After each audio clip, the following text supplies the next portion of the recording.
what it's like to shop in a vintage store in Italy? Hello, secondhand Gucci.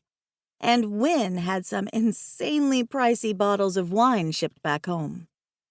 And, as a by-the-by, we didn't see a single ghost. Not one. It was as if the afterlife knew we needed to recharge our batteries, and they'd decided to let us have some time to ourselves.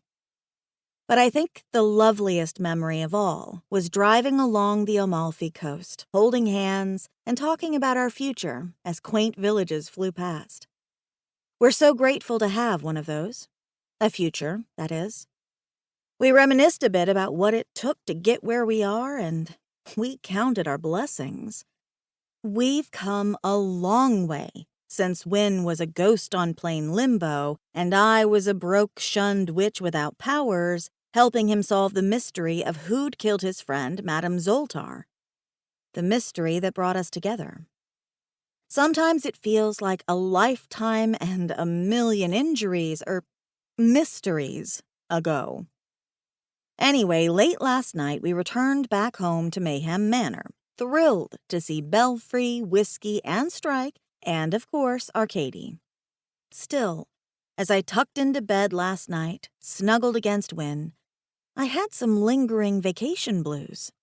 But today was a new day, and I was ready to spend some time with Belfry, Whiskey, Strike, and Arcady. "Mrs. Winterbottom, are you awake?"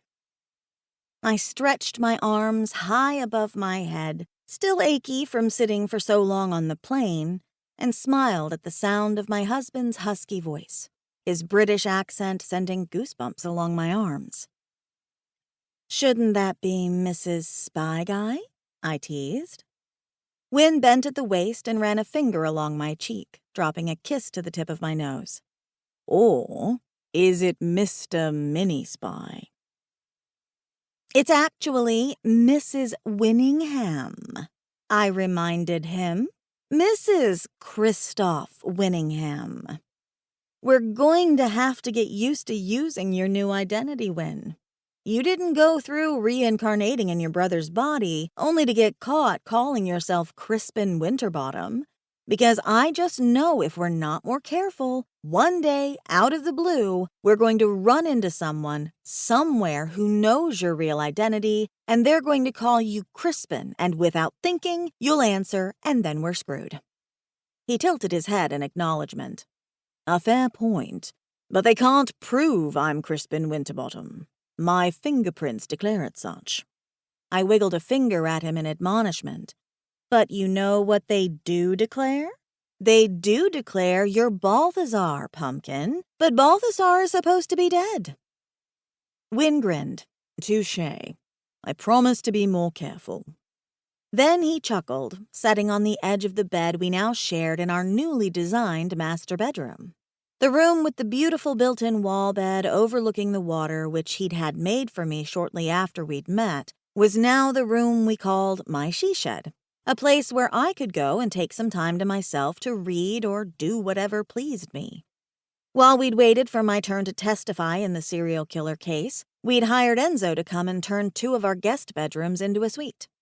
He'd added some features, like tray ceilings and a gorgeous headboard made of white oak.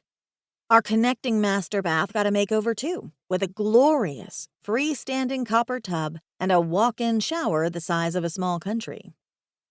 Win was never one to spare a luxury, but he'd really outdone himself, going the extra mile to make our newly shared space special with features we both liked.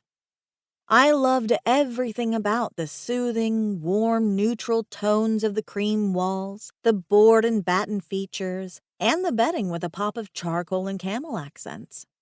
The relaxed look of the bedding pulled it all together, making me sigh happily when we unveiled the final result.